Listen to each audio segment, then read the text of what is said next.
Welcome into a new edition of Going Deep Buffalo podcast. I'm your host, as always, Kevin Massare, here with Kevin Siracuse to talk about a lot. We have a scrimmage Kevin was at. We'll talk about briefly. We're going to get into the depth chart. We're going to get into some training camp news. And then we're going to go down to the Bears game coming up from football coming up on Saturday afternoon. That should be fun. But first and foremost, the show's brought to you by the Summit Center for some of the best autism care in Western New York. And tonight's show is also brought to you by Dave Dengler and the Larson-Timko Funeral Home in Fredonia.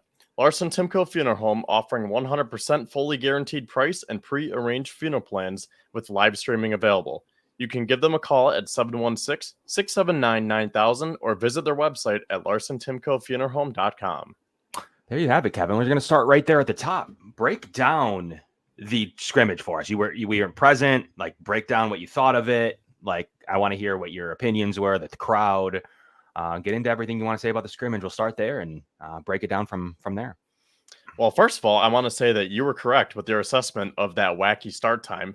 5:30 on a Friday afternoon when people are getting out of work and trying to get into that congested area all at once. I did not get into my seats until after 6. So I missed the first half hour. Now, I think they did do a lot of stretching and warm-ups, so I don't think I missed that much. But once I was in my seats, they were doing the full on 11 and on 11. But I mean, other than the traffic, it was a great night. Over 36,000 fans were there. And, I tweeted this afterwards. The Oakland Athletics, I know this is totally a different league, different ownership, different team, everything. But they're averaging about 8,200 fans per game. Now, this is a regular season game that we're talking about, that they average 8,200 fans. The Bills got 36,200 fans for a scrimmage against themselves. That says a lot. That's 4.5 times the amount that the A's are getting. And again, the A's are a dysfunctional franchise right now. They actually have more wins than I thought this year, but that just kind of shows how great Bills Mafia really is. It sure does. Now, kind of look at it from a football perspective. What was the feeling like down there on the field, in your opinion? What were you noticing? Anything that you saw from the sideline? Break down anything that you saw that you liked. We'll just spend a few minutes on this, and then we'll get right into training camp. Okay, well, I was tweeting from our Going Deep account, so we can reference those as we go along. I'll just go off the top of my head for now, and then if we need to pull up some tweets, we can. But the first thing that I noticed was Dorian Williams and Damar Hamlin were getting a lot of time with the ones. Now, those were due to injuries. We know how the safety room has been banged up. Matt Milano did not play at the scrimmage, so that's why Dorian Williams was getting a lot of time. But I think that says a lot because regardless of the circumstance, next man up, and it just so happened to be Dorian and Damar. Absolutely. Okay. I guess then with that being said, there's not a ton to break down with the scrimmage. I mean, ultimately most reports have already been out there. And anything of note that you wanted to bring up before we move on to scrimmage or before we move on to the preseason training camp? Yeah. I mean, there's still plenty to talk about from the scrimmage. We don't have to go on. I'll probably just stop and let you respond. So I guess before we move on, what are your thoughts of what I just said about Dorian Williams and Damar Hamlin? Because I think Damar is one of the most interesting pieces this summer because I hate saying it sometimes, but we had him off the 53-man roster when we did this about a month ago. And now the Bills came out with their depth chart, which we'll be getting to shortly here on our show tonight. And Damar is listed as a starter alongside Taylor Rapp. I think Damar is a placeholder. Ultimately, I think he's just the most veteran-ready guy. You have a couple of situations where Kareem Jackson's getting ready and up to speed. You also have, obviously, Mike Edwards, and you have Cole Bishop down just week to week. They're probably trending to getting closer to get ready to play soon. I think it'll be nice that he'll get a game or two. It kind of reminds me of Dodson a little bit last year where he may get a start in preseason. I ultimately do not believe week one he's going to be your safety. I think he's actually going to be as low as safety 4, your preseason guy / training camp / fourth special teamer. So that's really where I'll have him. When it comes to Dorian Williams, I mean, he's pushing to be the third linebacker. I think it's good that he's made that jump to be ready. We've seen a lot of good linebacker play from Deion Jones. I've liked what we've seen from Eddie. I think he's a guy that's been called out by his defensive coordinator, Bobby Babbitt Jr. So I think that ultimately linebacker's a super deep room, good for Dorian. But when it comes to DeMar Hamlin, I don't expect him to be the week 1 starter. However, I do envision him being entrenched on the roster. He's probably left out of a lot of preseason depth chart / roster projections. We'll see how it goes in 2 weeks when our roster projection show comes about. But we're actually going to be moving up our show in 2 weeks to catch the roster cut. So that will be on a Tuesday. So we'll be here live breaking down the cuts for everybody. That should be pretty interesting, shouldn't it, in a couple weeks? Yeah. Those are always some of the bigger nights. What was it? Trade deadline day that usually falls on a Tuesday. So I think we did the same thing where we moved our show up so we could talk about the trade deadline. So I definitely enjoyed those bigger nights. Yeah. In 2 weeks, we'll break down our final roster projections there on the 21st. And then on the 27th, we'll be pushing up on roster cuts. So 3 weeks till roster cuts, 2 weeks till our final roster projection show. So both of those things should be fun. Yeah, for sure. So moving on, aside from Dorian and DeMar, one of the first things I noticed, now, I mean, they were rotating back and forth, so Josh Allen was getting a lot of time. It's not like Mitch Trubisky was out there for the majority of the night. But Right. One of the first things I tweeted was Mitch Trubisky hits KJ Hamler with the beautiful pass up the seam. I think it was about a gain of 30 or 40. Yep. And we could talk about that a little bit throughout the night because KJ Hamler, I think, is making a name for himself, especially with where the Bills have him listed on the depth chart. So I'll leave it right there for now. But then the next thing I tweeted was Trubisky's pass to Hamler gets picked off in the end zone by Daquan Hardy. The 5'9" rookie makes a great play on the ball and keeps his feet in bounds for the INT. Now, this was a great play. I wish there was a replay of it. I mean, maybe someone had a clip of it that I missed on Twitter afterwards, but they've been putting Hardy on the boundary because I think they like having the versatility. And with Taron Johnson and Cam Lewis getting looks in the slot and Couch, what's his first name? Not DeMarcus. DeJuan? DeCorey Couch. Oh, okay. He's been getting looks in the slot as well. So they put Hardy on the boundary, and I'm like, he's only 5'9", 180. Like, I don't think you really drafted him for that. And if you've been following along with our show, you know how I've been saying that I would like to see a boundary corner, but I would like to see one with some size. Well, he played like he was over 6 foot. I mean, he came down, I believe it was a one-handed snag, and he just kind of tracked the ball in, hauled it in, kept his feet in, and it was a clean interception. They called it out of bounds at first, but then they said, no, his feet were in. That was a great play. And, he was really making a name for himself. Yeah, I mean, I'm a huge DeCorey Couch fan. I think ultimately he's making a huge play for the roster. He's a guy that I think has shown a lot for in his time, big training camp, big off-season activities that he was good in, and now he's got a big time for preseason coming up to show that he can push for the roster, a guy that I'm keeping my eye on. But with Hardy right there, and he's been playing boundary too, man. Maybe you got your boundary corner after all. Hardy was matching up with people of the likes of Keon Coleman. He's been playing inside and outside. He's right in the thick of the, like you mentioned with KJ Hamler, he's right in the thick of the return battle. Pretty much going to be Hardy versus KJ Hamler at this point. So that's going to be an interesting, we'll break that down a little bit more later.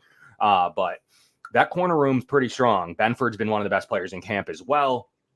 And then you have Rasul Douglas with a big play in camp.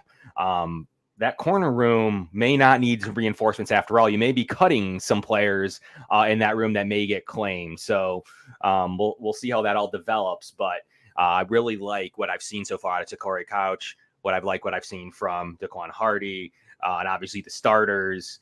Ingram's still pushing for a spot. And I tweeted out 5 players the Bills could trade. We'll get into that when we look at the depth chart shortly, but 5 players that I think the Bills could absolutely do a Brandon Beane style right before cuts trade, player for player swap or player for late round draft choice. So there's the roster has been pretty deep. I've been pretty happy with the 2s and the 3s, especially.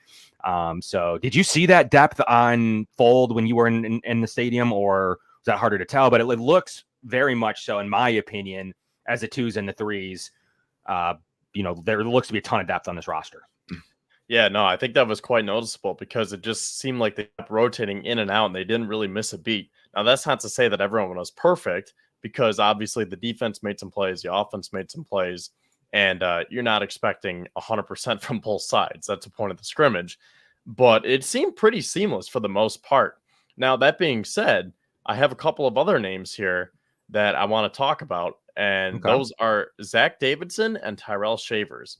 because Davidson was getting a lot of looks, and he caught a couple of touchdown passes. I believe one was from Trubisky, one was from Allen. Yep. And I think he is starting to carve out a role to the point where we might have to start thinking about him making this 53-man roster. And we'll get into this about Davidson versus Quentin Morris versus Reggie Gilliam, because that might be what it comes down to. And then Shavers, to be honest, I didn't really notice much of him other than the very last play of the scrimmage. He had a beautiful crossover, nice juke move. I don't know who was defending him, but I guess there was no safety over the top because Shavers was wide open over the middle of the field. I think he caught the ball at the 10-yard line and walked into the end zone. But it was just a really nice crossover footwork move. And I was like, oh, that's Terrell Shavers, number 80. He's got some nice size and length to him. So Shavers and Davidson, I think, have been really impressing so far from between what I saw and what I've heard as well. Everybody knows, if you follow me, how much I'm in love with Zach Davidson. I've tweeted out specific comments that I've seen from other players, what I've seen from the coaching staff. He's definitely one of my favorite guys on the roster this year. So we'll get into some of that and more, what I've seen in training camp. It's probably a good time to kind of transition. Any final thoughts from the scrimmage that I know you mentioned the last play? I personally haven't noticed Shavers outside of one-on-ones. I think he's still a guy you can waive and stash on one of your premier practice squad guys, back to your point. But anything final to note from scrimmage? I think that's it for the most part.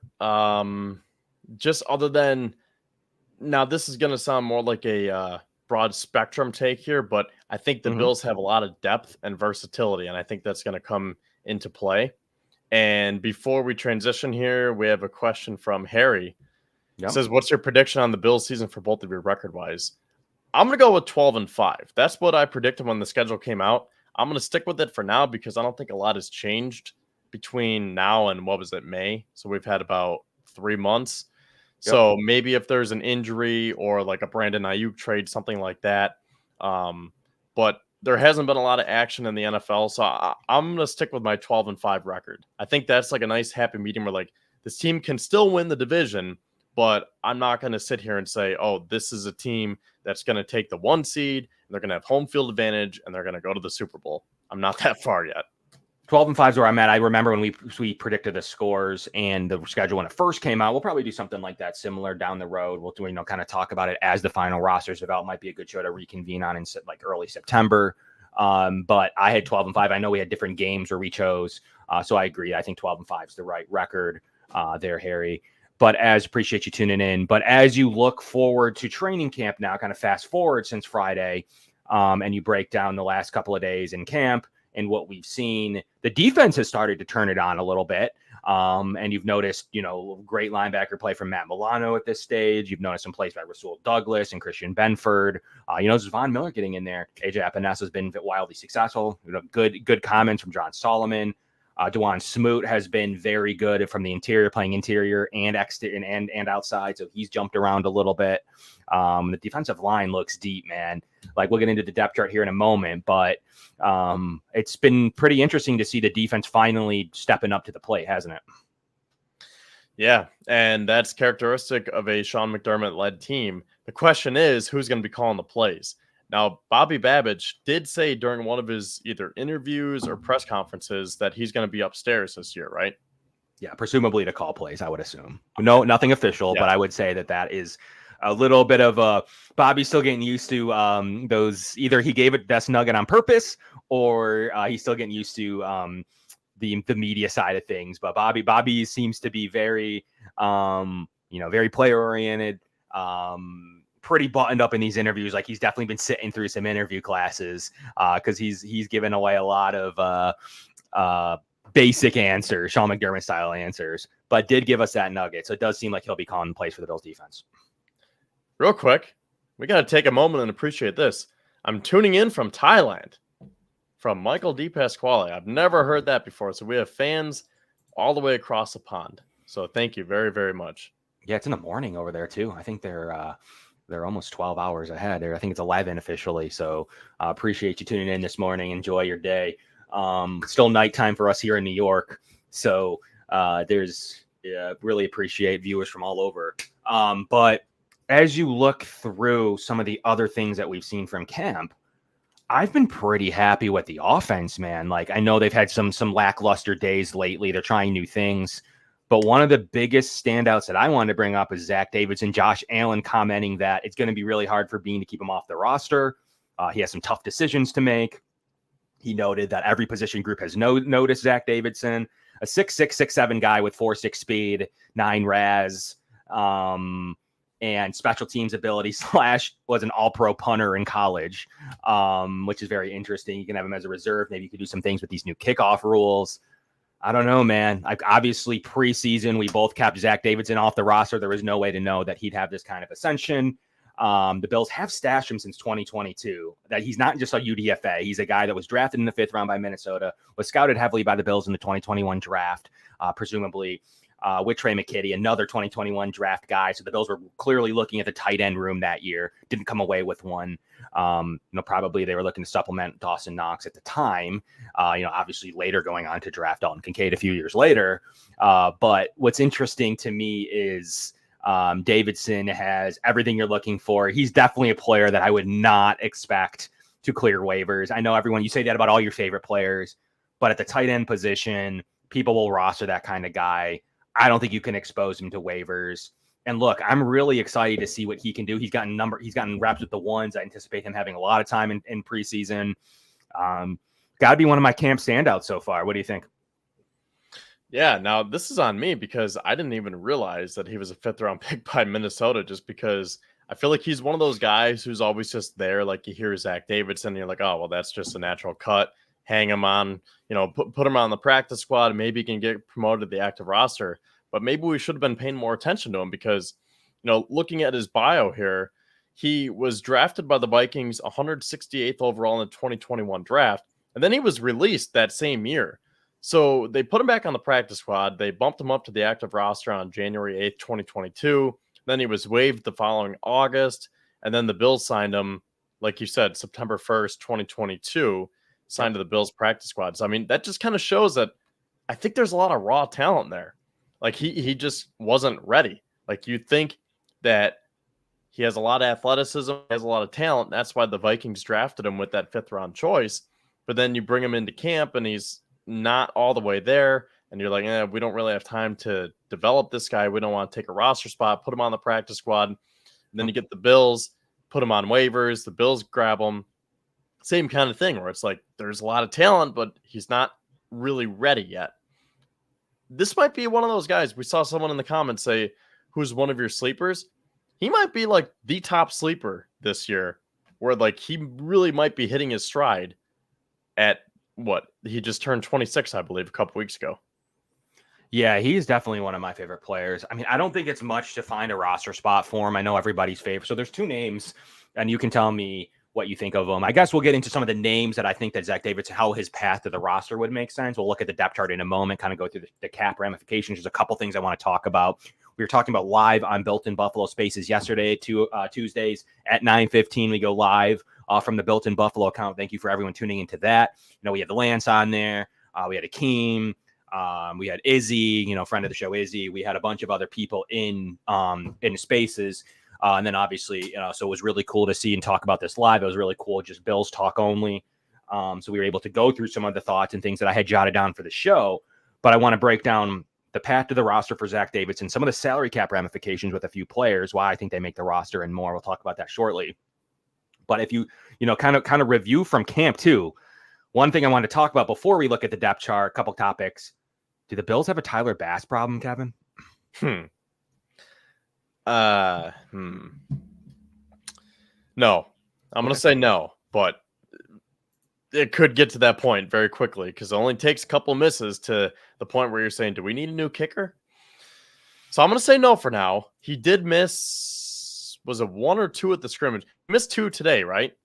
I heard he made 5 in a row, and then he missed a 46-yarder, then a 52-yarder. I feel like that's a range that he can never hit consistently. Like, he's good from short, he's good from long, but anywhere from 45 to 55, I'm like holding my breath because like those 47-yarders are like, holy cow. Isn't that what he missed in the divisional round last year against Kansas City? Wasn't it like a 47-yarder?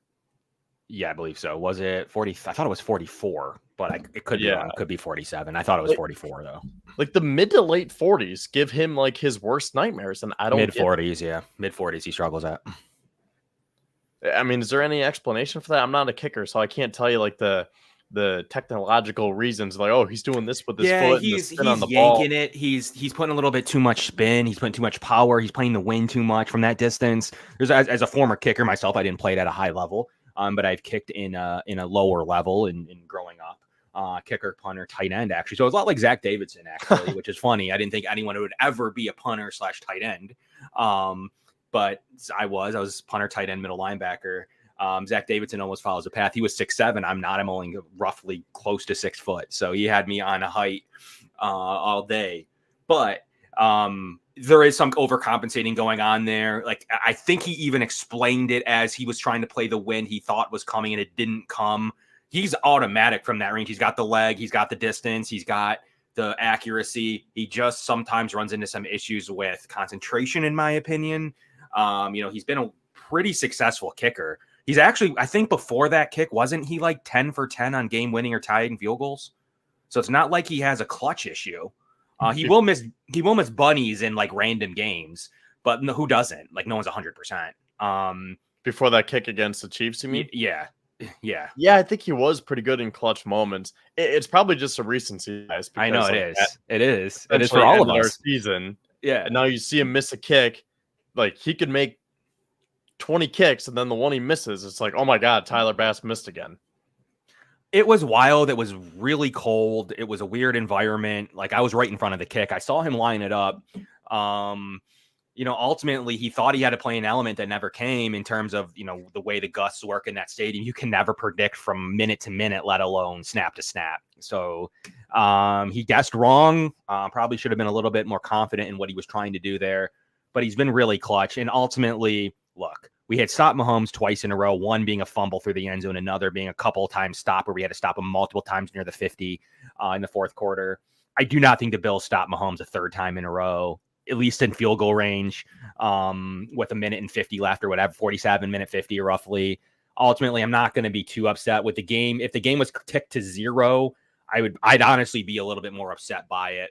But that kind of time and Patrick Mahomes on the other side, ultimately, I can't sit here and say, and the banged up defense, like, you're talking about AJ Klein, who's out of the league. You're talking about Shaq Lawson, who's out of the league. You're talking about Jordan Phillips, who's out of the league. The defense was just not in a, Rasul Douglas was half a leg. Taron Johnson was coming off an injury.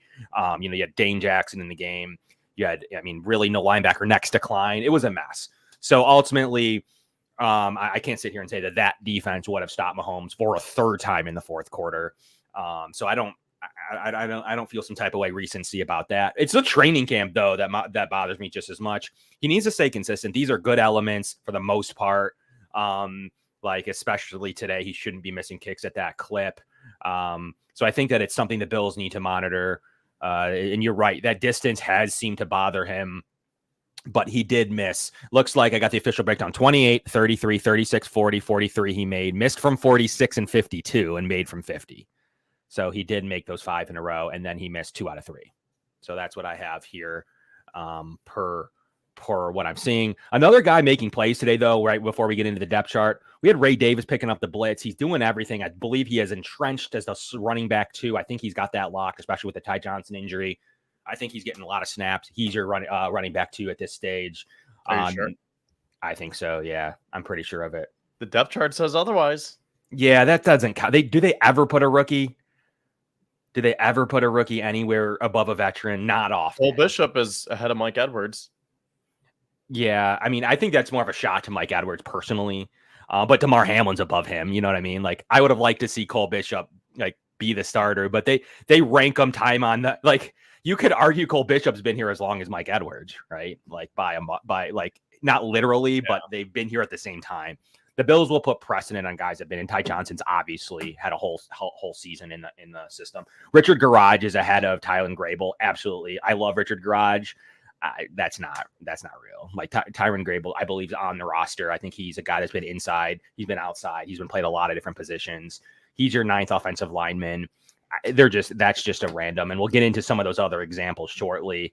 But I think that Ray Davis has played well enough to, by September 8th, by the week 1, he will be your team's second running back and getting a lot of snaps on the roster. So we'll see. I mean, Ty Johnson's not even healthy.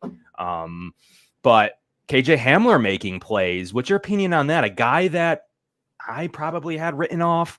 So Shavers and possibly Hamler with his return ability as well, making plays with the second team over Claypool and Shorter is a pretty big upset so far in camp.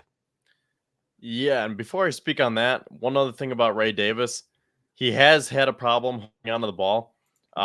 He was going down the sideline. I think he ripped off about a 50-yard run, maybe 50 plus. And I think it was Christian Benford who came up from behind him and poked it out.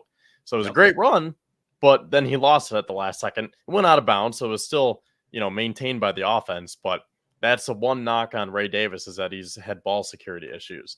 Okay. Now, as for the wide receivers, I think it's flipped, because I was saying that it's going to be between Chase Claypool, Justin Shorter, Tyrell Shavers, and KJ Hamler. And I thought that Claypool and Shorter would really be the two battling it out for that last spot. It almost seems like it's flipped, where it's going to be Hamler battling against Shavers for that 6th spot, with Shorter and Claypool on the outside looking in, just because they haven't been able to stay healthy and get those meaningful reps. Yep. I agree with you. Yeah, that's what I meant, was that it's now those two guys with a heads up. In Hamler with the return ability, the Bills can roster and have the benefit of having him be on the roster and return and have him active on game days. If he wins that return, obviously he's on the roster, but it's a benefit to the Bills because they can open up a spot elsewhere. I think Hamler may, and this is like, I wasn't some Hamler stan, I haven't really pumped him up much. I was, thinking it could be Claypool here in this situation. But I think it's Hamler has the early inside track. Him versus Shavers are neck and neck. I think Shavers is a guy you expect to make it through to the practice squad, probably Shorter too. So you have Shavers and Shorter on the practice squad for the most part. But I think with his return ability and what he's been flashing on offense now, he's made some good plays. I think KJ Hamler, to me, has the inside track to receiver 6 as we enter preseason. Is that where you stand, or you still think that if you had to pick today, is it Hamler or Shavers? Hamler, because of special teams. Yeah, I agree. Should we pull up the depth chart now? Yeah, go ahead. Let's bring us into the depth chart, and we'll talk about more from camp as the depth chart's up, as it's relevant. As we can see some more, some more moves as things have gotten pretty active here on the Bills front. So immediately, like, one of the things that steps out to me, as we talked about, Kevin mentioned Ty Johnson over Ray Davis. I think that's 50-50. I think Ray Davis takes that job. But also KJ Hamler ahead of obviously Shorter, Isabella, and Shavers. So I think that's an immediate point of interest to me, that early on, that KJ Hamler on the depth chart, and I don't think it means a ton. Also, he is the lead in punt and kick. Kevin, that's an inside track to the roster. You're talking Hamler, right? Yeah. Yeah. And that's why, if I was in a pinch right now and you said, who's making the 53-man roster as the last wide receiver, I think I would go with Hamler for that reason right there. I mean, he offers so much flexibility on the offensive side. And according to this, he is the leading candidate here for the kick and punt returner. That's right. So I think that's a big factor here when you break down this entire depth chart. Continuing on, looking at it, obviously Matt Collins above Keon Coleman. I don't think that really means anything. Matt is doing pretty Matt nice. Collins, wide receiver 1. Matt Collins got a nice amount of guaranteed money. He's on the roster. So let's go through that real quickly. Guys, I think that are on the roster. This might not be going on a limb too much, but these are guys that, aren't top 20 guys on the roster. Matt Collins is on the roster, in my opinion. Here's a hotly contested one. Lael Collins, very much so as your second team left guard. He's on the roster, Kevin. He got $1.75 million guaranteed money. If you waive Lael Collins, you have to not only pay his $1.75 million, you have to pay whoever you do roster. So say it's a $900,000 guy, you're talking about $2.5 to $2.75 in extra money that the Bills would love to have at the trade deadline, or that they can roll into next year or use on an extension or a trade. I just don't really think the the material benefit of going with like anybody else in that roster spot, Richard Garage, let's say, or Kevin Jarvis. I just don't think that there's any benefit to waiving La'el Collins and his guaranteed money. So that's something to keep in mind. I know he's not everybody's favorite. The Bills also always roster a guy. You got a bunch of guys under 24, Ryan Vandemark, Alec Anderson. Obviously, you have Osiris Torrance. You got a bunch of guys that are near the top that are pretty young on this roster. They would like a veteran most likely behind the rest of them. And then you're going to obviously roster potentially Tyron Grable, and you're going to roster Cedric Van Pran Granger, rookies. So like you're going to need either Will Clapp or La'el Collins. I think the money would push you to La'el Collins. Pushing Will Clapp to possibly a trade candidate, as the Bills have traded offensive linemen before. I think it's a pretty deep unit. It's as deep as I can remember O-line. What do you think? Like you must have to roster La'el Collins, right? Like the $2.5 million extra to switch him out doesn't seem worth it. And he can play tackle, and that's right where I thought he was going to be lining up, but they're putting him at guard. So that means he has guard tackle flexibility. That's a lot of value for the Bills. Now, we had this conversation last week between Alec Anderson, Will Clapp, Cedric Van Pran Granger, and a bunch of those guys on the interior there. And what do you think about we're gonna have to shorten his name here. Like maybe we should just start calling him VPG because Cedric Van Pran Granger is a mouthful. But anyways, he's been getting reps at guard, right? Yep. Minimally though. Like, I mean, he's the third team center right now. He's got to find a path to the roster, which is a problem. Obviously, Alec Anderson plays everything. Will Clapp has gotten snaps everywhere. La'el Collins has gotten snaps everywhere. Ryan Vandemark has bounced around. I mean, Van Pran Granger's got in. Tyron Grable has played both tackle spots and a little guard. I mean, he's got to hone in on, he's got to not only beat Will Clapp to make this roster. I think the Bills will stash him. I think he'll be the 10th offensive lineman and the Bills will stash him. I just don't see a path to playing time right now, minus some severe injuries.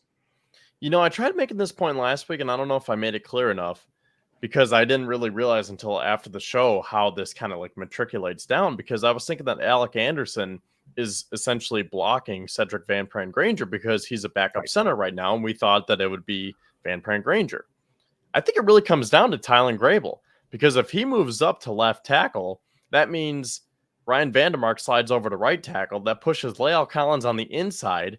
And then if you have Alec Anderson getting reps at backup center, that slides Will Clapp over. Who's the odd man out? Cedric Van Pran Granger.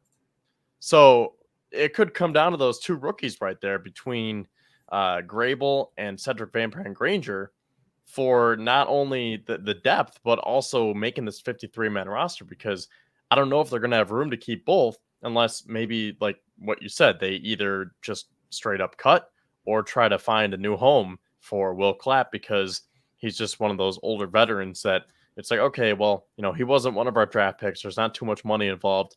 Maybe we should get rid of him because there's a little bit more upside here with our draft picks. Right. So I think that Grable and Van Pran Granger are on the roster. He'll get a punt year, but I mean, ultimately that's the reason Van Pran Granger fell. A little shorter arms and is only one position. And, you know, he's got to play center well, and he's got to basically earn a starting job. You're not going to have a rookie center behind, you know, a veteran guy for most teams. So it is a challenge with how do you roster a guy like Van Pran Granger until he's ready to start.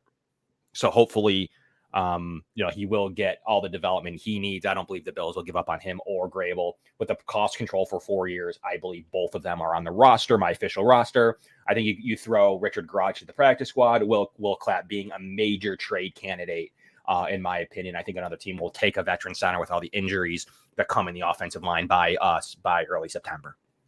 So that's I mean, maybe it kind of depends on the growth and development from their rookies, because if Van Pran Granger can prove that he can play guard and center, then they might feel more comfortable letting go of Will Clapp. But if he doesn't show that flexibility, they'll say, okay, now we kind of need to keep Will Clapp, and we're going to have to find a way to either keep Van Pran Granger on the roster or try to stash him on the practice squad. But I mean, that's risky because he already fell a lot in the 5th round. So I don't know if he would clear waivers.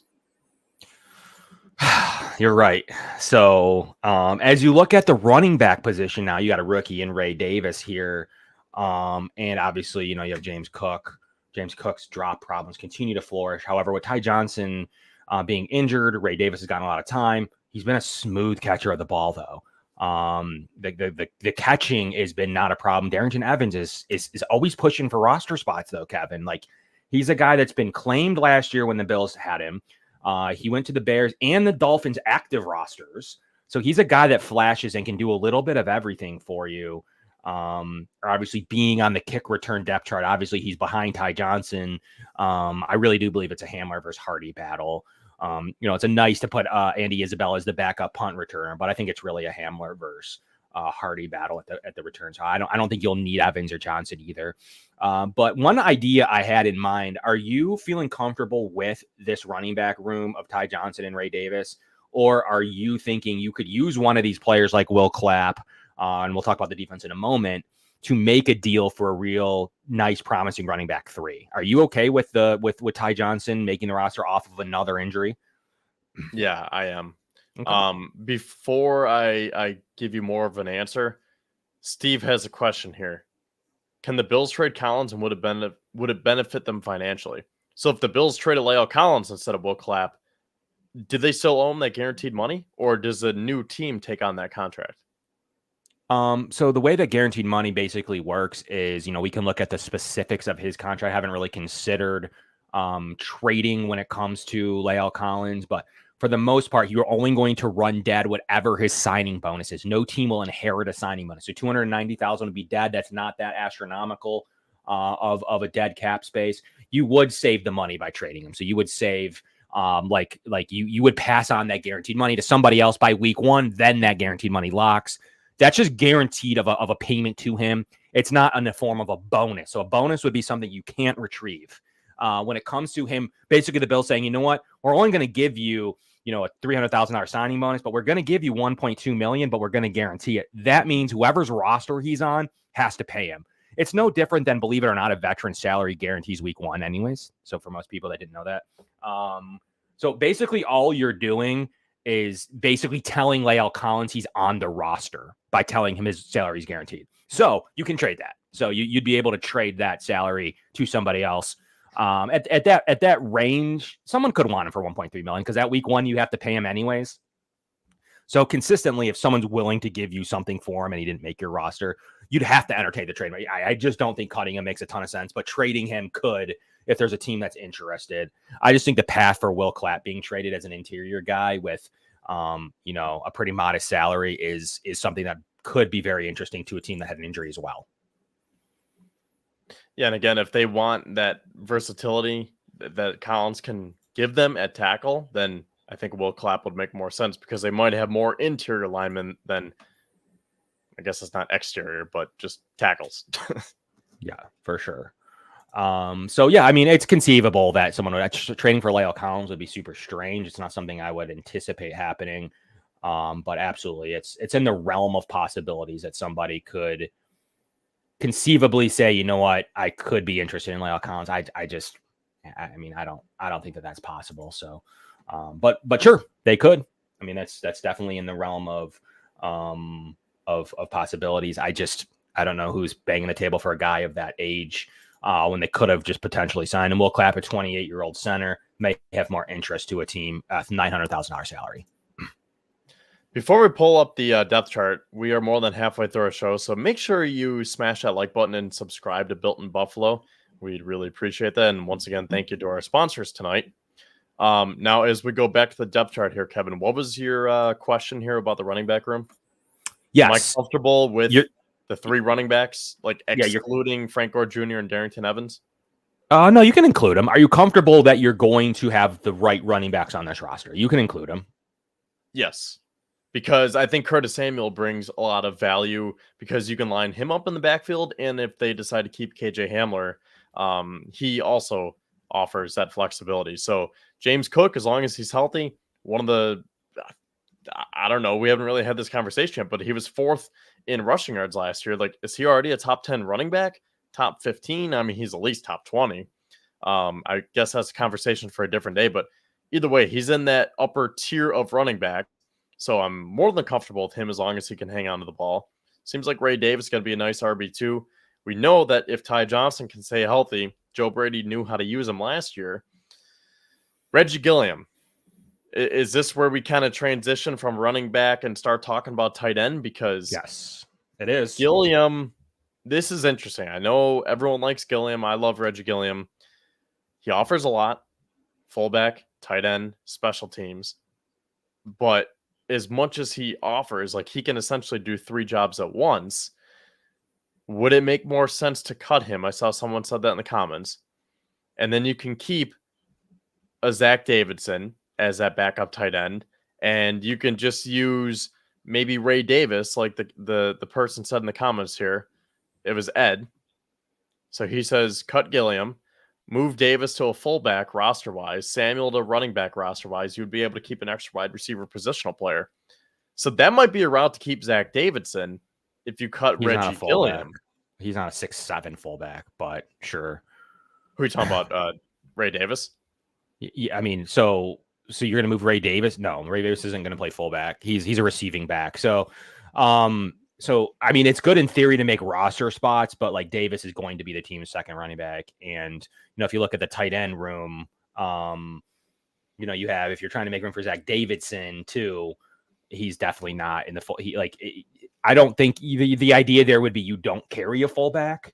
So you would still keep the 3 running backs. You would go with, you could make some moves at the tight end position, but you could still cut Reggie Gilliam. It doesn't preclude you from doing so. The Bills saved $1.8 million. Conversely, to like La'el Collins, you could save some money cutting him, and the Bills may want to exercise that money. Basically you can roster 2 people for 1 when it comes to him. So you could roster Zach Davidson, and like a Ty Johnson for the same cost of Reggie Gilliam. So the Bills could deem that to be an effective way to save a little bit of money. So I don't think it's crazy a lot of this. I agree with it, just the Davis to fullback specifically. Samuel's already taking snaps with the running back. He's not going to move to running back full time. He's going to give you a little bit of that positional versatility. He's not going to be a position like you're going to change him to running back full time. Yeah, no, I mean, I don't think that Ray Davis is a fullback, but I understand what Ed's saying because, like, let's just take Zach Davidson. If you're trying to get him on the team, that might be something where it's like, okay, let's just put Davis in that fullback type of role, and to fill the void at running back now because you slid him up to fullback, just bring down Curtis Samuel. And that way it can kind of push Gilliam out and then keep Zach Davidson there. That's moving 2 players, to just to cut Gilliam. Yeah. I don't think so. I think Samuel's he's paid as a $10 million to play receiver. And then, okay, so Steve says here, if they want to play 12 personnel as much as I think, it would not shock me if they keep 4 tight ends. Morris at 6'2" could be used as a fullback as well. I don't know about that. I haven't heard that one before, but I would agree with like the 4 tight ends because, well, actually, does that include Gilliam as a tight end? Because you have Kincaid and Knox. Quentin Morris would probably be 3. Would Gilliam count as a 4th tight end, or does that mean 4 not including Gilliam, and then you have Davidson? So technically, that's 5 tight ends. All you can do is go with the Bills column. Like ultimately, I think that Gilliams should classify more as like a move tight end, but the Bills are still calling him a fullback on their depth chart. I don't know if that's just for fun. Like he practices with the tight end group. Like, I don't know why he wouldn't be there. Maybe they just want to denote him special. He plays all the special teams units, so you're going to have to replace the special team side of him. I just ultimately would like to find a roster spot and to save the money with cutting a guy like Reggie Gilliam.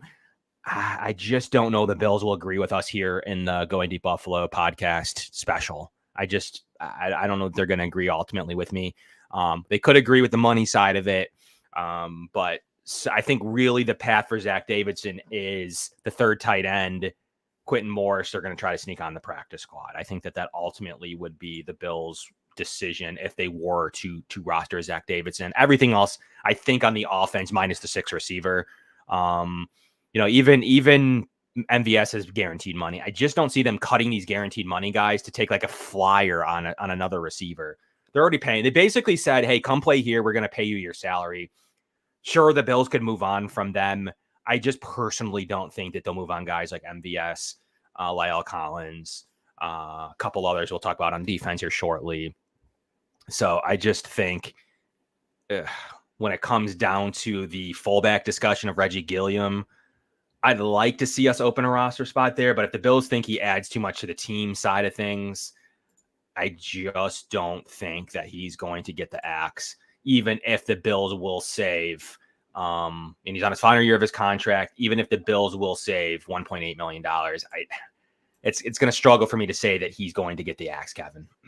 Let me ask you this. Do you see a world where there are 4 tight ends, not including Reggie Gilliam, on this team? Like, let's just say Reggie Gilliam is a fullback, because that's what the Bills have him listed as. So do you see a world where they keep 4 tight ends plus Gilliam? No. So in other words, you would keep Quentin Morris, Zach Davidson, and Gilliam. No, I don't think so. I don't think you can do it. If they did, that means KJ Hamler would probably be gone. Right. Then you absolutely, if you keep 4 tight ends straight up like that, 5 receivers, 100%. It's 5 receivers. You're giving the return job probably to Daquan Hardy. He's earned it. And you're going 5 receivers, 4 tight ends because of the 12 personnel situation. So like 4 tight ends, you either need to sacrifice the 6th receiver to me or the fullback if you're going 4 tight ends. I don't like that. I think I want that 6 wide receiver. I want that flexibility. I want KJ Hamler, I think, is my favorite for the return specialist, because that's a lot of pressure for a rookie, a 5'9" rookie dealing with the Buffalo Winds. Now, granted, KJ Hamler hasn't really done it, but at least, he played college football at Penn State. He went to Denver. Now he's in Buffalo. So he has experience playing in those wacky climate conditions. So I would rather keep 6 wide receivers, and then I would say that they're going to keep Gilliam, and then it's just between Davidson and Quentin Morris for tight end 3. There you have it. Okay, pick between Reggie Gilliam, Zach Davidson, and Quentin Morris. I think 2 of 3 of them make the roster then. If you keep the 6th receiver, that means that 2 of 3 of them make the roster. What 2 are you keeping as of today? Yeah, that's what I'm saying. So I think it would be Gilliam, and could Davidson uproot Quentin Morris? That could be. Morris isn't a lock, right? As much as we like him and the Bills like him, and no, I don't think he's a lock. And he wasn't great today in practice. That's what I had, and I think he's got blocking issues. He got beat by Javon Solomon when he was ISO block. People are like, you got to keep him because he's the blocking. Dawson Knox is a guy that's going to be utilized in most blocking situations. He is your receiving, do everything, blocking, 12 personnel guy. They're not going to rock. I watched Quentin Morris in college. He's a receiver. He's a receiving tight end. He is not a blocking tight. So everyone's like, why would you route? Zach Davidson's doing everything. He's getting down and dirty. He's like, the actual reason is because he plays teams, not because he's the blocking tight end. Quentin Morris, just because he's the 3rd tight end doesn't make him the blocking tight end. He's not a blocking tight end. I don't think he's very good at blocking personally. Is Davidson a better blocker than Morris? I haven't seen enough. We'll find out soon. I haven't seen enough to make that decision confidently. I don't think he'd be hard to be better than personally, but I'd have to see more. I think that especially with the contract situation, there's nothing really there that is pushing me to say you have to roster Quentin Morris. Does someone claim Quentin Morris? I don't know. I don't know that he does enough that someone would claim him at his 28 yards last year. I don't believe he made 1 play the entire season, then got hurt on it. So I don't personally believe at his $985,000 cap, all of it can be removed. There's no dead cap there on his contract. I just don't think there's a lot of things that are guaranteeing me that he's a roster lock at this stage in time. Believe it or not, Zach Davidson makes $795,000. So there's not, he's a little bit cheaper. Not negligible, but I personally think that for me, I think Davidson and Reggie Gilliam do make the roster, but I wouldn't be shocked if they somehow found a way that they didn't want Gilliam anymore and move away from him. But when your QB1's playing, you get reps with QB1 and he's commenting on you. He's approaching on the roster status for Zach Davidson. Yeah. I think they like Gilliam too. Yeah. So I think it really could come down to Zach Davidson against Quentin Morris. As much as we think that, or at least thought that Quentin Morris was a lock, maybe not so much anymore. Right. Yeah. I think that's fair enough to say as you approach these final decisions and into the Bears game, which we'll talk about in a moment. Kevin, let's bring up the depth chart one more time and go through the defense real quick. We spent a good chunk of change on some of the fringe roster spots on the offensive side of the ball. So I think the starters are about what we thought. Obviously Hamlin gets the nod. We already talked about that. I just with the injuries to Bishop and Mike Edwards, interesting to see there. Cam Lewis being in the second team safety unit. He does enough for me to be a roster lock. I believe that Cam Lewis is a roster lock. He plays everywhere from nickel to all the special teams units. Got a 2-year deal. Most people forget about that. So I believe that he is on the roster. He actually costs more to cut than to keep. Cam Lewis, you can put him on your roster, Kevin. I would agree with that. Now, he was an undrafted free agent in 2019. I forgot he's been around for that long. Yep. So this would be his 27. Yeah. Is this his, 5th or 6th year with the Bills? 5th, right? Officially 5th year. Yep. 19, 20, 21, 22. No, 6th year. This is 2024. Yeah, he's got 5 years of NFL experience. I'm not sure if he was out for, but he's listed as 5, like on his official page. So I'm not sure. I can't remember his exact path early on in his career. But I think he was.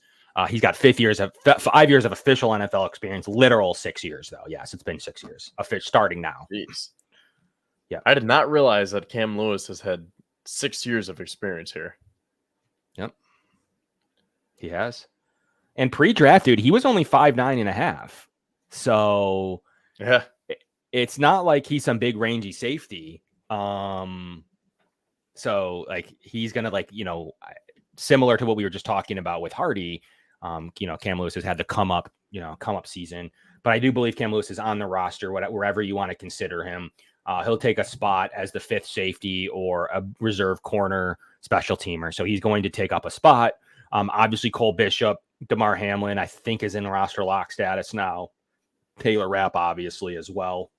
I really think the battle right now to me, Kevin, is going to be Mike Edwards versus Kareem Jackson, right? Like that's kind of where I'm thinking the fringe player here is on this roster. Do you have other ideas as you look at the initial? They're both listed as third teamers as the original say. I don't think there's any room for Williams, Burgess, or Delaney. You're probably putting some of those on the practice squad.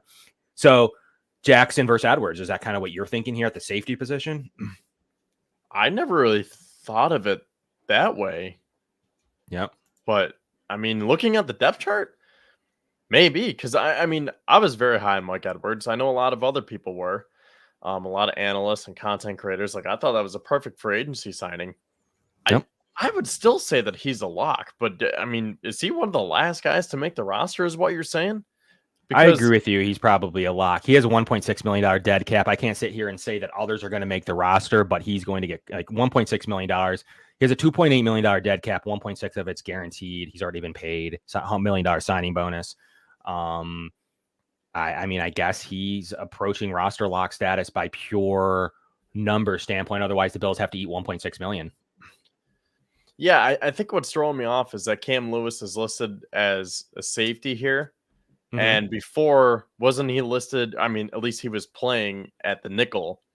And now they have Daquan Hardy. So, I mean, I guess that could throw a wrench into things because let's just say that they put Hardy on the outside.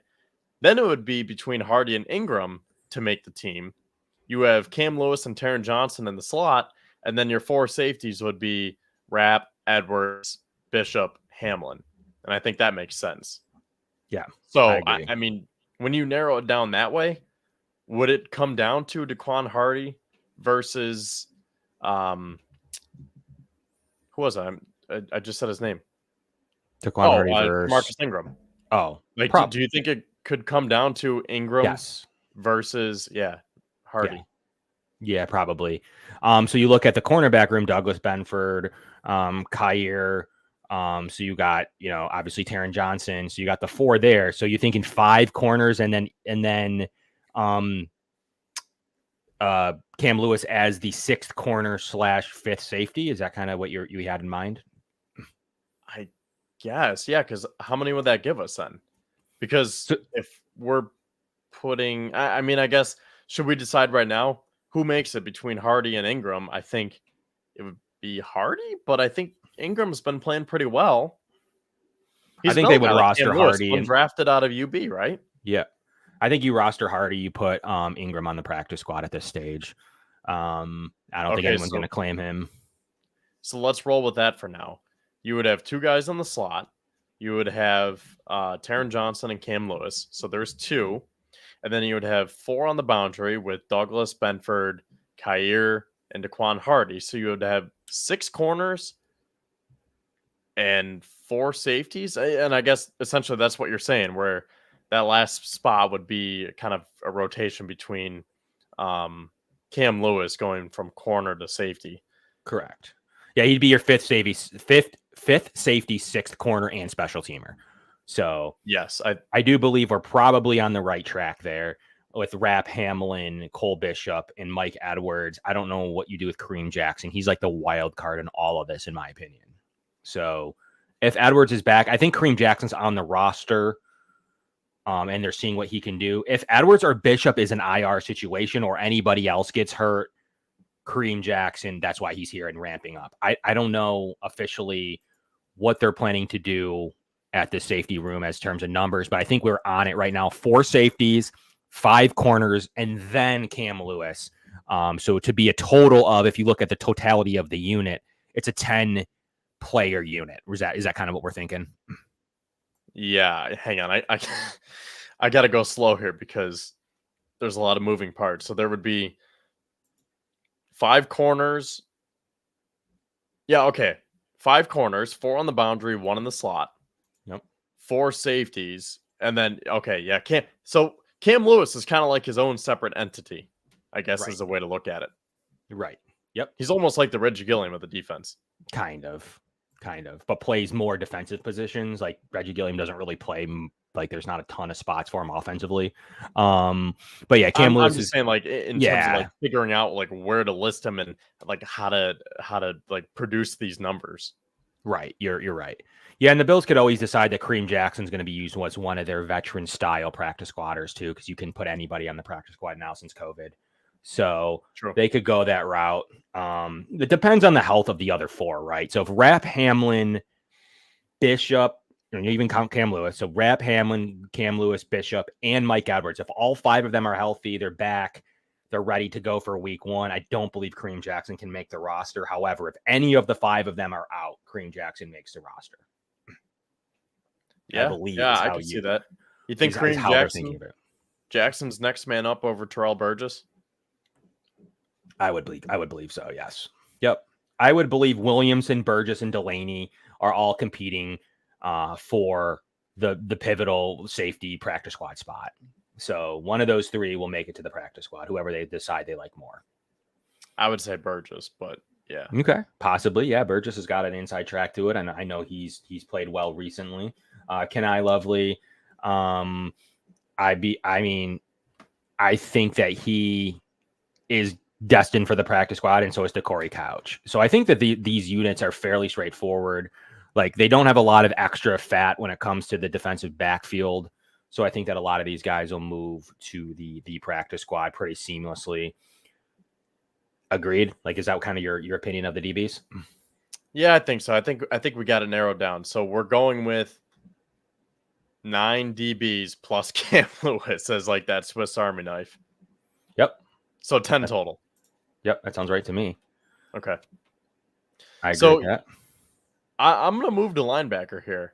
I like that Nicholas Morrow is Terrell Bernard's backup because I've been saying right along, I think it's him and Dorian Williams as the 2 backups, like right off the bench. If anything happens to Milano and or Bernard, I think those are the first 2 guys. Williams first, and then Morrow. I think Morrow is kind of like that Terrell Dodson of this year. And then Williams is himself from last year, but just an upgraded version of himself. And then I think I would agree. Yeah, Balin Spector and Eddie Olafosio.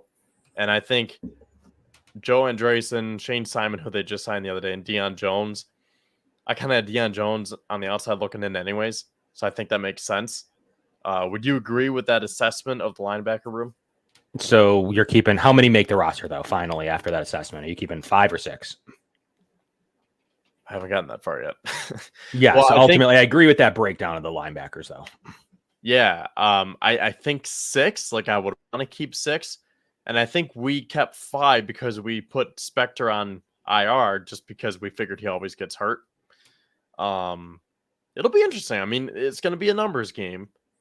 But off the top of my head, if they keep 6 linebackers, I'd be happy. But, like, they might have to dwindle it down to 5. Okay, put it this way. If it comes down to Spector and Yolofosio, who are you keeping? I'm keeping Eddie. They talked about Eddie a lot. I mean, I think that he's the choice for Bobby Babich. He brought up his versatility and what he's been doing in rooms and how good he's looked on the goal line and what he can do for defense. I think Eddie is handpicked, especially in the draft room after he got the defensive coordinator job.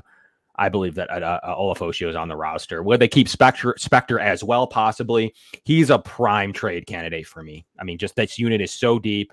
I think even Deion Jones has a say in this. I think Joe Andreessen and Shane Simon, one of the two or both, will go to the practice squad. So that's pretty straightforward. Deion Jones has a chance at this thing.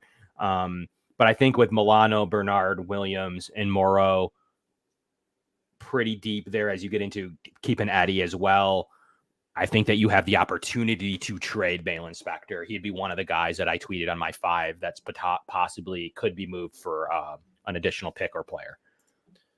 Now, correct me if I'm wrong, but I just kind of thought of this. I could see Yolofosio as being like a 2-for-1, where he is kind of like Balin Spector and Tyler Matakevich in one player. Like, he has a special teams ability, but he also has that middle linebacker ability and that athleticism and the tackling ability as well. For sure. Yeah. And coverage ability. So, like, he really could be a combination of Matakevich and Spector, and you could just say, all right, well, Matakevich already signed with the Steelers. Spector, sorry, but we just don't have a spot, and we're just going to give it to this rookie who has a little bit more upside, and he doesn't have as big of an injury history. Yeah, I could see the Bills trading Balin Spector. Joe Andreessen's going to definitely be your guy. He's going to follow in the other UB players being on. He's going to for sure be on the. I mean, he could get claimed. I don't think so. He's going to for sure be on the Bills practice squad. That's like, you can like jot that down. So I think he's playing himself to make sure that he is going to be a practice squad guy. But I think that ultimately, just like his counterparts at UB and some of the DBs in Ingram and Lewis, and Joe Andreessen is going to go to the practice squad. Ultimately, but I think it's a deep unit. It's a unit they wanted to work with. Obviously Morrow instead of Dodson this year. Hopefully Bernard and Milano are healthy. And then obviously another year Dorian Williams. And then on top of that, you brought in Olafosio. You have Spector still coming back. So you brought in Olafosio and Deion Jones into the mix to further the depth compared to where it was last year. The only difference being a Dodson for Morrow swap. Other than that, they added a couple of players to fortify the depth. The struggle is one of the biggest struggles, especially late in the year, that the Bills had. Losing Bernard, I mean, it was just a one-game thing, but losing Bernard was monumental. So let's talk about the defensive lineman, and then we'll shift our focus to the Bears. So what do you think about the D lineman here? Von Miller as the 3rd defensive end? I mean, I think that's just for now. Yeah. As part of like that ramp up process, where I think like he will supplant Epinesa in due time. But for now, they'll probably just take the safe option and say that it's Epinesa. Would you agree with that? Yeah, I think either way, it doesn't overly. Another thing that doesn't overly matter on this for the purposes of this. They're both 1, 2, and 3. So yeah, I think those are lock status there for the Bills. And then Dwayne Smoot as defensive end 4. I think that makes sense. Casey Toohill, I think he day-to-day. He left with an injury today. Now, the one that could be surprising here is Kingsley Jonathan ahead of Javon Solomon. Yeah, I just don't think, similarly to the other roster positions, I think Javon Solomon's played well enough. Kingsley's earned to be right there in the mix. Kingsley Jonathan's really sticking out to me on these depth chart in general as a trade candidate. He'd be probably the only one here that Bills would trade and that would have some value. No one else there probably has any value. So, I mean, I guess you could, I don't know what Casey Toohill would have any value, but I'm going to point to Kingsley Jonathan probably being the only asset you could trade from this unit. So that watch out for, he was also on my list of potential Bean style trades. But I think that they're going to roster Javon Solomon. Ultimately it comes down to Kevin. How many defensive ends do they keep? Is it going to be the 6? Which does seem likely. The 4 defensive tackles for sure. Real quickly get into those. Ed Oliver, Daquan Jones, Dwayne Carter, Austin Johnson. There's not really too much to talk about there. That came out as scratch. That came out just as you would expect. Most of the defensive tackles actually was scratch. The big question here are Casey Toohill Do you think he makes a roster? Kingsley Jonathan, what do they do with him? And Deshaun Williams. So do you keep 10 or 11? The Bills kept 11 defensive linemen in 2021, which is a lot. Or do you default to the 10 number? So that's kind of, but I agree with the ones and the twos. I don't think there's much movement there, so we don't have to spend too much time there. All we're talking about really here is the Kingsley Jonathan, Deshaun Williams, Casey Toohill, Javon Solomon. What are your opinions? I think that you have to keep it to 10 if you want to potentially keep that 6 linebacker. Like, Okay. I don't think that they can keep 11 defensive linemen and then still try to roster someone. No, like you can't keep 6 linebacker. But then it's Spector. Then you're talking about, though, who's the 6th linebacker? You're talking about Spector versus Deshaun Williams, right? Essentially. I don't know. No, Toohill. Okay, or Toohill, sure. I think Kingsley Jonathan would be practice squad. So Solomon, I think, makes the team. Okay, so yeah, it would be Casey Toohill versus Balin Spector in that case, right? Sure. Yep. That's what it would be. It's kind of fun to like narrow it down like this because I never even had that conversation in my head. But like once we get into it and start talking about it, you narrow it down, and it's like it really could come down to Casey Toohill and Balin Spector. And who knows? Like these are the conversations that Bean and McDermott are having daily. Also, who will be claimed? Who the Bills think they can get to the practice squad? Is there a trade candidate? If they can trade for what they perceive and they do deem they get some value for someone like Kingsley Jonathan, could open some things up. That's why, guys like Spector, Kingsley Jonathan, are any of them, do they have a market? Do they have a late round draft choice that would come? Do they have a player, running back, corner, something that they can make a move for?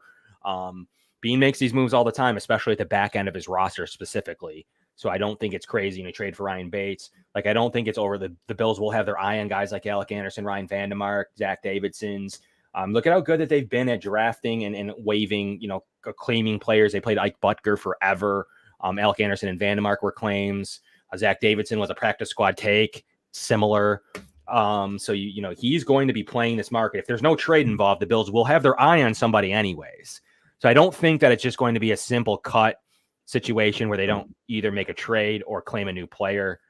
It's possible, but I think that the Bills could finagle at the back end of their roster here. But Kevin, I think that was a great breakdown of the Bills roster. We don't have to make those decisions. Luckily, in 2 weeks from today, we'll break down our final 53. We'll do this and more, talk about camp and some of the preseason games that we've seen, talk about the Steelers practice. We'll talk about everything in 2 weeks from today, and we'll do our final roster projections at that point. So luckily, we don't have to lock in anything right now, but we will officially at that time and compare it to our training camp rosters and see what it looks like and who's made the roster from where we thought in May, and who has finally made that final push to make the roster. Zach Davidson's, DeMar Hamlin's was off most people's rosters. KJ Hamler, who will look to be on that final roster. We'll do a final roster show in 2 weeks, breaking all that down.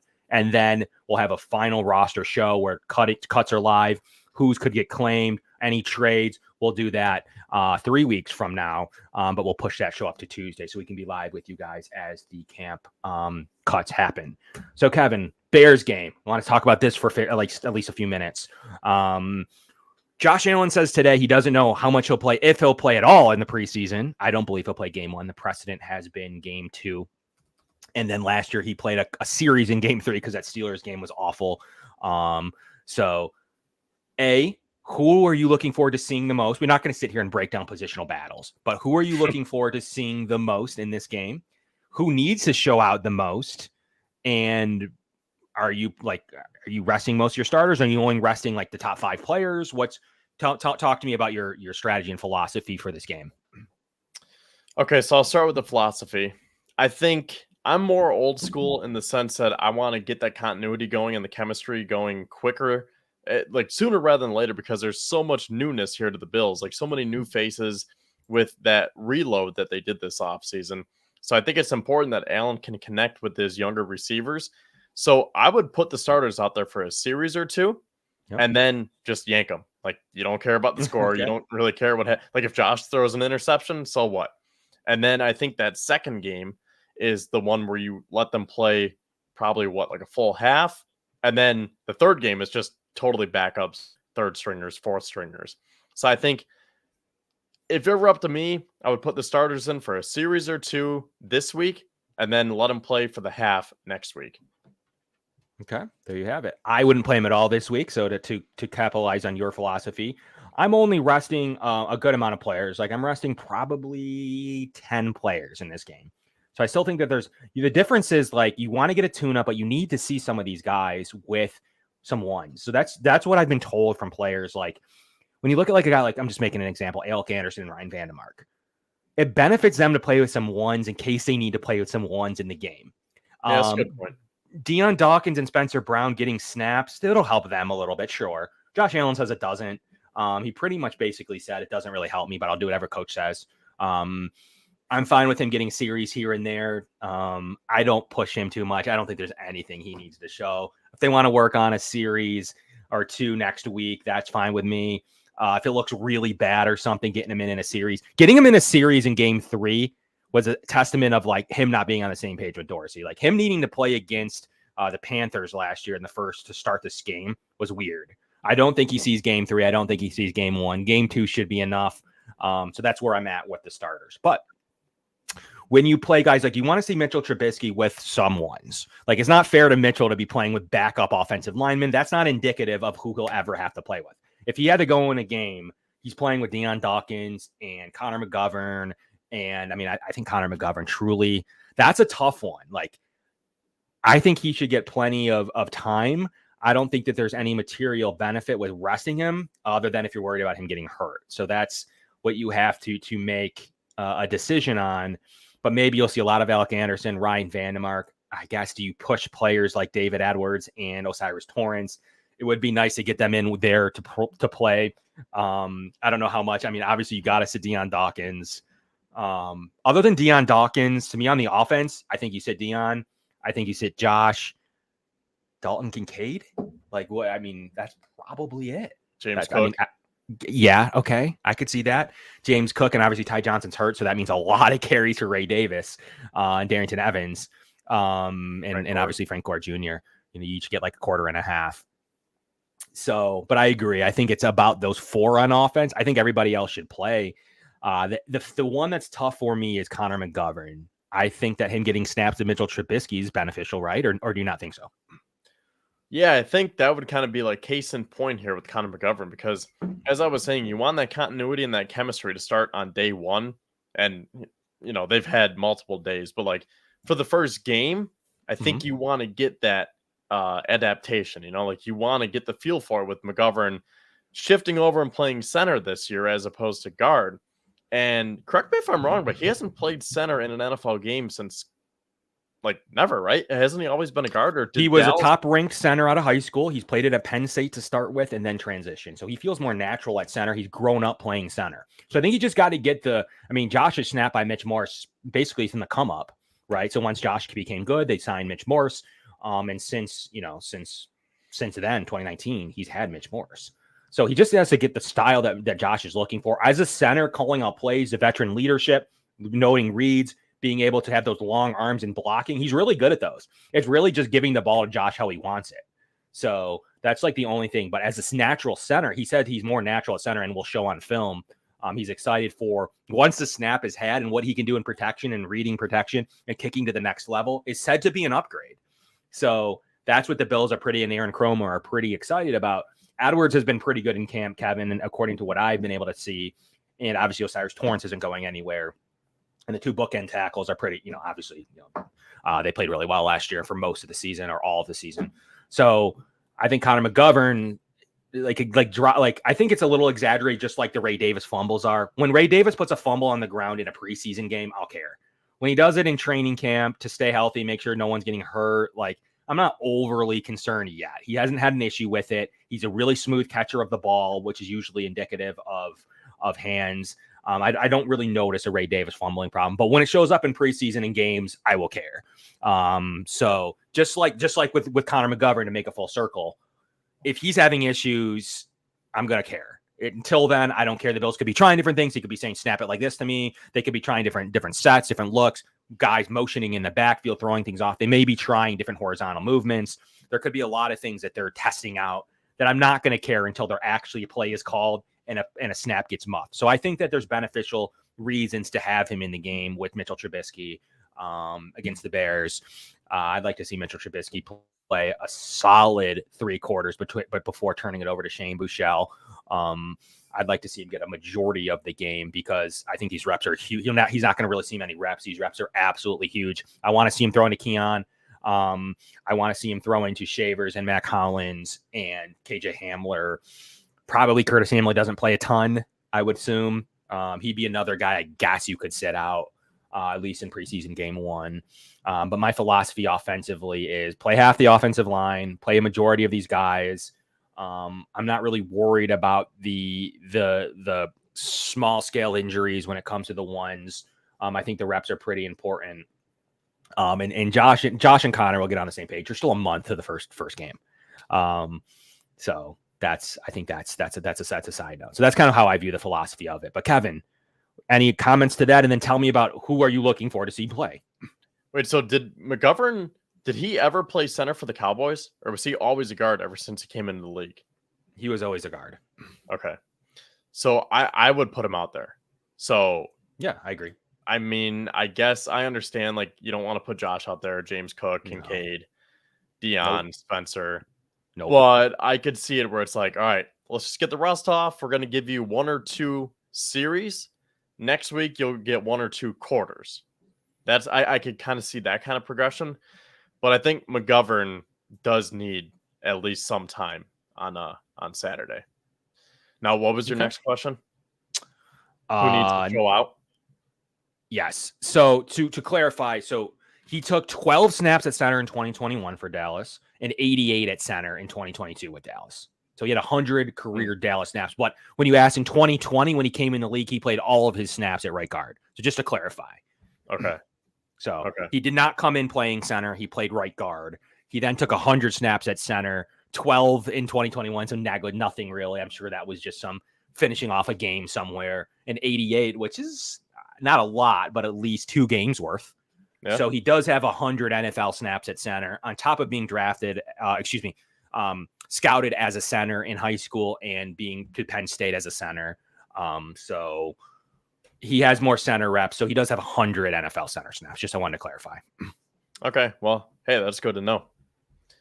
Now, as for who I think needs to have a big game on Saturday and just continue that progression, I'm just going to list guys that we've been talking about. KJ Hamler, if he plays, Tyrell Shavers, like this is a huge Shavers game. Is Justin Shorter healthy? No. Is he day-to-day or week-to-week? Day-to-day. So if he plays, Chase Claypool, same thing, like those guys, you got to see some stuff from them. Anyone day-to-day is not playing, though. Day-to-day to me means like won't play this game week. So I don't think you'll see him until the Steelers game. Is Claypool still out?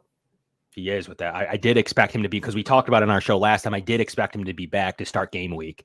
But I think he's also going to miss this week. You probably won't see him.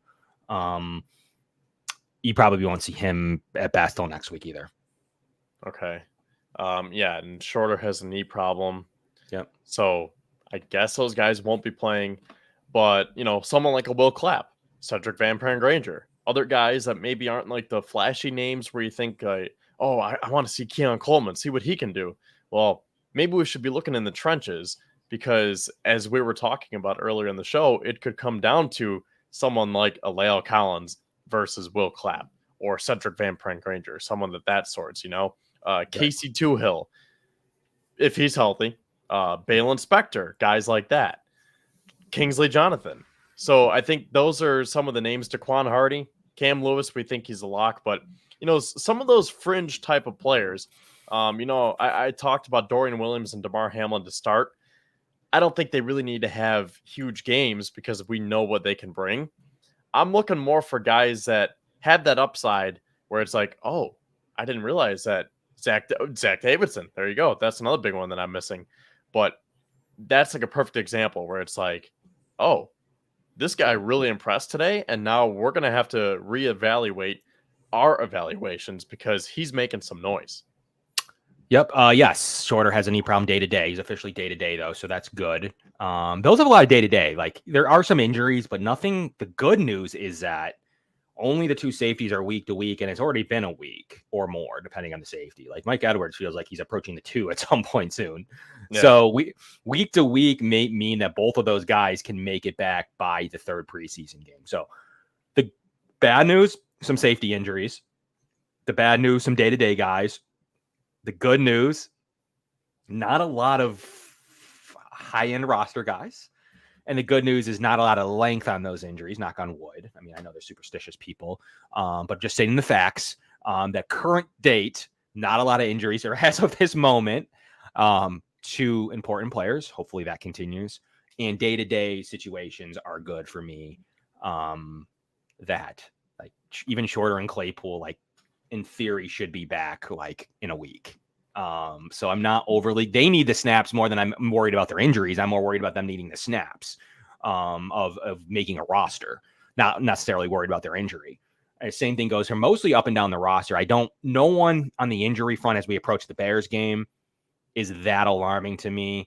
The only reason the safety is a little bit alarming is those are the ones labeled week to week, as well as the Bills rushed out and signed Terrell Burgess and Kareem Jackson. They haven't really made many moves at any other position to make me worried. So that would signal to me that the Bills are not worried across the receiver room. They're not worried anywhere specifically.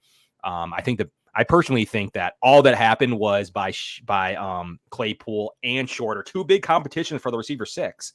They're giving up huge ground, and the Bills feel comfortable with going to Hamler or Shavers. And we mentioned both of them as potential guys to push.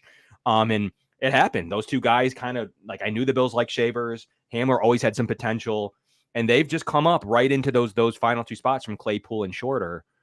And that's the big movement. And the Bills feel pretty comfortable that they have that 6th receiver. So if I were to narrow it down, I would say 3 players on offense, 3 players on defense. So first for the offense, I would say Shavers, Hamler, Davidson. And then on the defense, I would say Hardy. And then you can help me fill out the rest here. I mean, who should we be looking for on defense? Would it be like a Balin Spector, even though we kind of know what he's about? Or someone like a Kareem Jackson, a veteran who is trying to get his feet wet here? Who's the other one that I was thinking of here? Maybe Terrell Burr. Oh, Corey Couch. Like, would that be someone to keep our eye on here? Like, because I feel like with the offensive players, you kind of have like a mindset where it's like, oh, there is an open spot, and this is an open battle. And I think that Zach Davidson is right in the prime of that. I think KJ Hamler and Terrell Shavers have a great opportunity. But with the defense, the way we kind of laid out the depth chart, who is like the biggest one to watch here? I think Hardy is like right in the middle. Defensive line, specifically the tackle, like that's pretty much set. I don't think they want to get rid of Javon Solomon. Would it be low hanging fruit to say Kingsley Jonathan? Like we kind of know what he's about. Casey Tuhill's day to day. So like, who should be 3 players on defense that we should be looking for? So what Tuhill and like you said, Tuhill being day to day is Eddie still day to day, right? What the ribs. So I think he's day to day with the ribs. So he would have definitely been like he would have been guy. Like Hardy's absolutely a guy I'm watching like that. That's easy. I personally like Corey Couch. Was he officially day to day too? Is Couch? I thought he may have been out. Has there been an injury report, or is it just based on what we hear from the reporters? It's just what we hear from the reporters until McDermott. McDermott gives us one like every 6 days. So he's talking tomorrow. Okay, perfect. So we'll have it. We'll have the official one. We'll have the official one tomorrow. So I hope Corey Couch plays. He'll be one. Daquan Hardy's absolutely one. I'm not looking at the linebacker room's too solid to me. There's not really something that I need to look for, at least at this stage and going to the Bears game. So I'm going to go with the 2 young corners. Obviously, like I believe that the safeties are important. I think you'll see Rapp and Hamlin play. I don't know but maybe with the injuries, the Bills can't risk Rapp. Maybe it's going to be Hamlin and Kareem Jackson or some Hamlin and Cam Lewis. I think with the injuries, I think you do have to sit Rapp. Not because I think he's a studly. I just think that you got to have your starting safety. I don't think that Taylor Rapp plays in this game, especially without a running mate. So I think that he'll probably just due to health. You'll want to see I think the best way to do it would be to play like Hamlin and Kareem Jackson, because then you can see like both of them on the field at the same time with the same unit. So I think that that's pretty important. So I guess Hamlin and Kareem Jackson are interesting. Couch and Hardy are interesting. Defensive. I mean, I want to see Dwayne Carter. I want to see, I don't need to see a lot with the defensive end. Really, the 4 veterans there, really. So I want to see.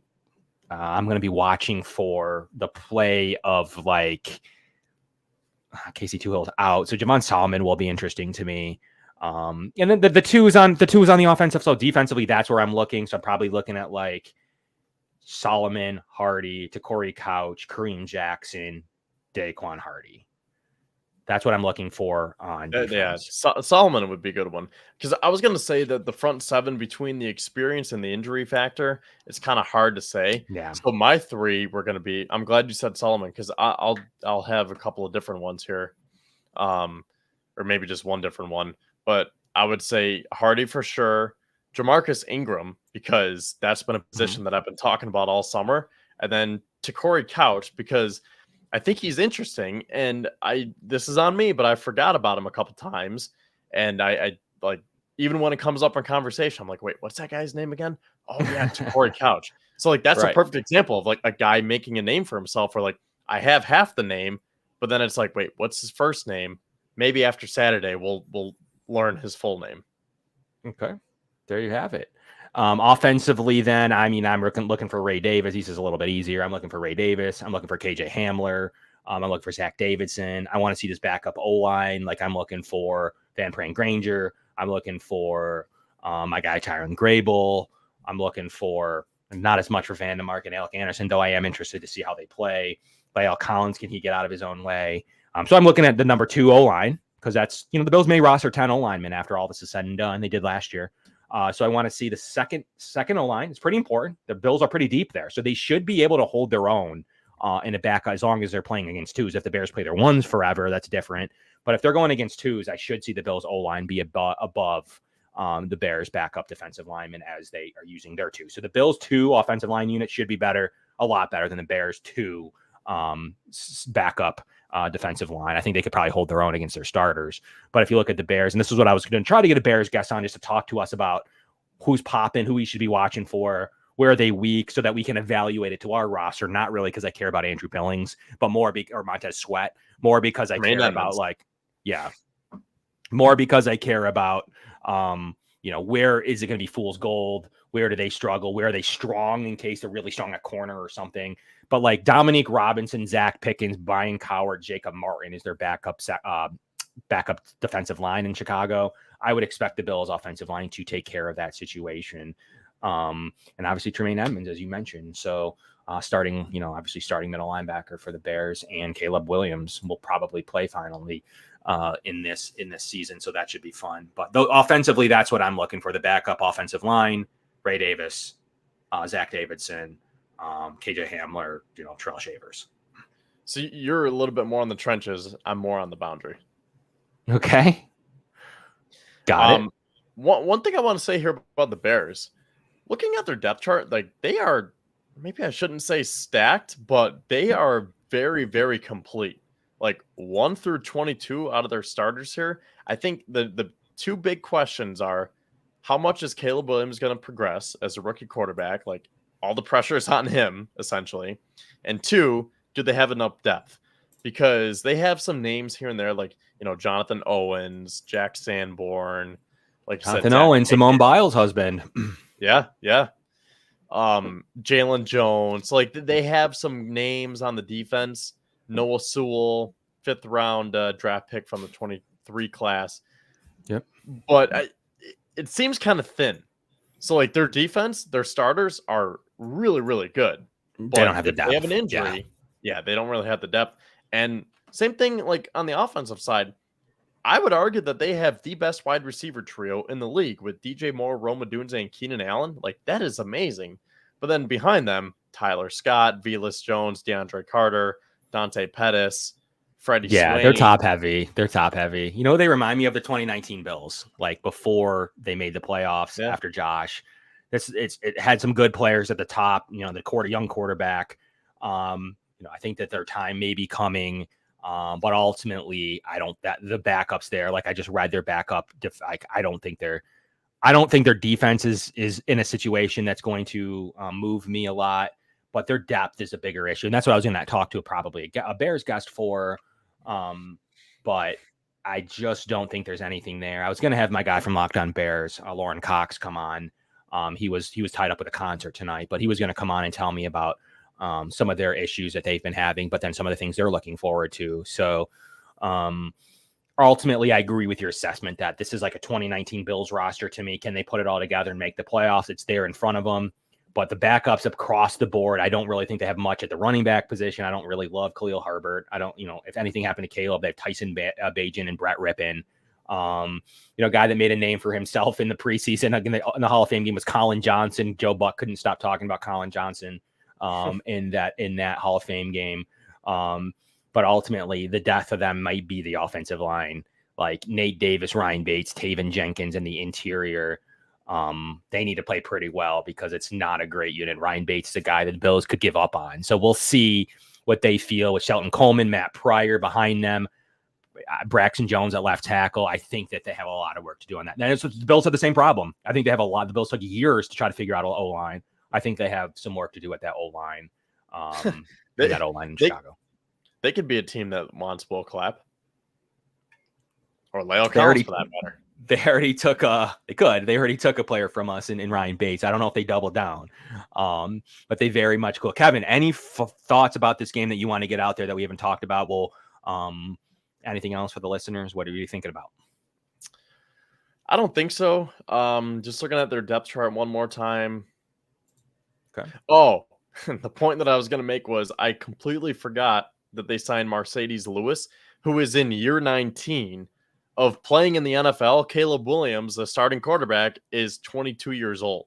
It's like, that is incredible that Mercedes Lewis has that much time in the league. I thought he retired 7 years ago, and here we are, 2024, and he's playing for the Bears. That's wild. When was he drafted? Back in one of those years when I was looking at, I remember covering that I wanted the Bills to, what year was that? Like 2008, something like that. I can't remember. Jacksonville back in the day, right? Yeah. They said he was a do-it-all tight end. I grew up. See, like, he's one of those guys that, like, that was my childhood. Like, he was from like the early 2000s or like mid to late 2000s when I really started watching football, and like Mercedes Lewis in a Jaguars uniform. 2006 first round pick. He's 40. That's insane. He better play next year. He needs to have 20 years. Yep. I agree. I mean, that's very interesting. He was drafted when I was in college. Wow. That's crazy. So definitely that's why I remember it. He was a 2006 first round pick, 40 years old. Good for him. I can't believe he's still going. One of the best first round pick. Yep. Yeah, that's right. And they signed Gerald Everett too. Yep. One of the best blockers ever. So there you have it from the tight end position, obviously. Kevin, lots to talk about. This is a crazy question. Yeah, go ahead. Crazy question, but because of his durability and how long he's played and his blocking abilities, is Mercedes Lewis a Hall of Famer, or is that just ridiculous?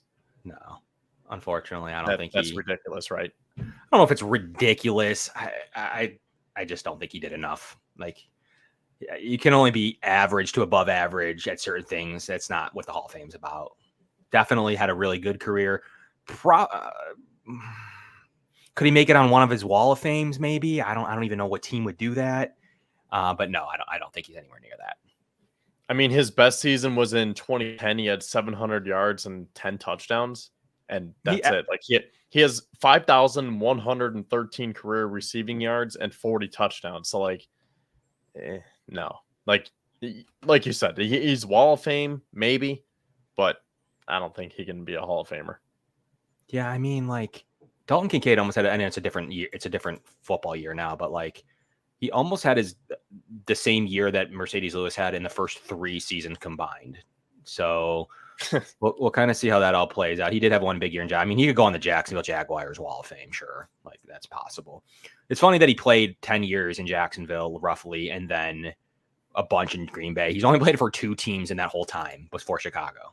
That's crazy. 5 years in Green Bay, too. Yeah, he was pretty legitly like utilized.